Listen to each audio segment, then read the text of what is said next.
Hello everyone and welcome back to IMO Reviews. Today we are discussing the new Netflix series, The Fall of the House of Usher.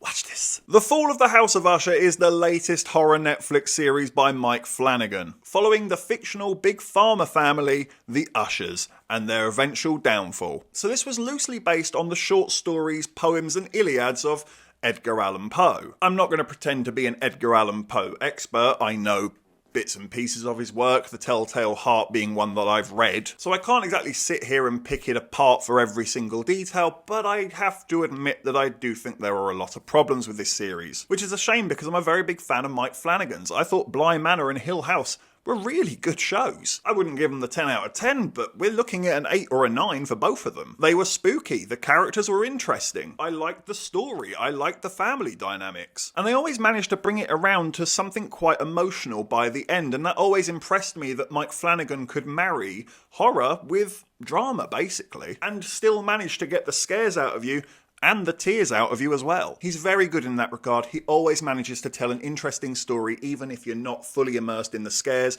or the other side of things. He's a great storyteller, but I didn't necessarily feel that on this one. I didn't like the characters. I didn't like the dynamics. I didn't like the scares. And I don't think it came around to become anything emotional by the end like the other two series have been. I found this to be slow. I found it to be monotonous. I didn't like the fact that you get all of the answers in the first 10 minutes and then you're just sat there waiting for 8 hours for what you know happens to happen. That wasn't intriguing. That wasn't gripping. It didn't invite me to latch onto these characters. I didn't see a point in latching onto them. I knew they were going to die. You told me they were, straight away. And what you did show me, I didn't like. So I really did find myself just waiting for things to happen with this show, and I never enjoy that. I think a big issue for me is that it feels like a rip-off of a few things. It definitely feels like Succession. It feels like there's American Horror Story in there. Heck, it even feels like some of his previous works are in there, like Doctor Sleep. It didn't help the fact that there's even Easter eggs to his previous shows. We actually have a moment where we stop and see people watching Gerald's Game on Netflix. Just, bleh. And getting back to Edgar Allan Poe,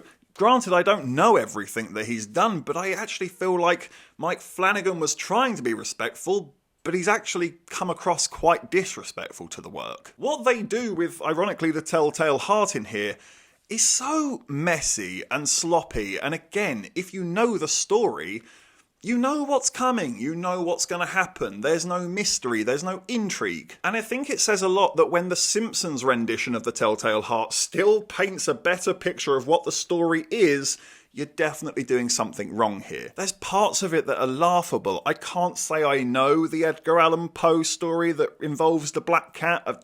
He does involve a lot of animals with ravens, crows and cats and all sorts. So it could just be one of those factors. I don't know if it is a specific story, but they have implemented it as its own story here, and what they do with it is nothing short of embarrassingly laughable. I don't think I'm meant to be laughing. I am though. I'm genuinely howling. I'm holding my belly. I can't breathe. This is hilariously stupid. And I don't know what they were going for. I don't know what Mike Flanagan was thinking. It's crap. It's just nothing short of crap is what that episode is. The characters are just too much in this one. They're way extra. They're too comical. I don't believe they really exist. Now, I had a lot of issues with the ending of Succession, but I never had an issue with the characters. I always felt they were real. I always believed them. Even in their very weird, twisted little ways, I could buy that that person would do that. Here, it just felt like a stereotype. It felt like Mike Flanagan has never actually met someone like this, and he just assumes this is how they behave. Because they were way too much. Way too extra, way too bitchy, bullish, nasty, selfish. There wasn't even a tiny pinch of humanity in there. There wasn't even a chance that they might be redeemed. They were just all shockingly awful from the get-go to the end. It doesn't make for an engaging watch. That doesn't give them much of an arc, does it? Even Mark Hamill's character, it's such a caricature. So cartoony, so over the top, the way he dresses, the way he talks. I don't believe there's anybody in the world that is actually like that. Only ever in comic books and cartoons. And the only thing that is really pulling this together and gluing it at the seams to make it look like a finished project is that I have to admit the performances were fantastic. Especially from Roderick Usher, whose actor's name I've forgotten, I will put it up on screen, and the main detective, again, sorry, can't think of his name, I'll put it on on screen, but these two in particular were absolute powerhouses. Every scene they had together, I was glued and I loved, and I wanted it to be more of that. It felt like Batman sitting down with the Joker and they're hashing out 20, 30 years of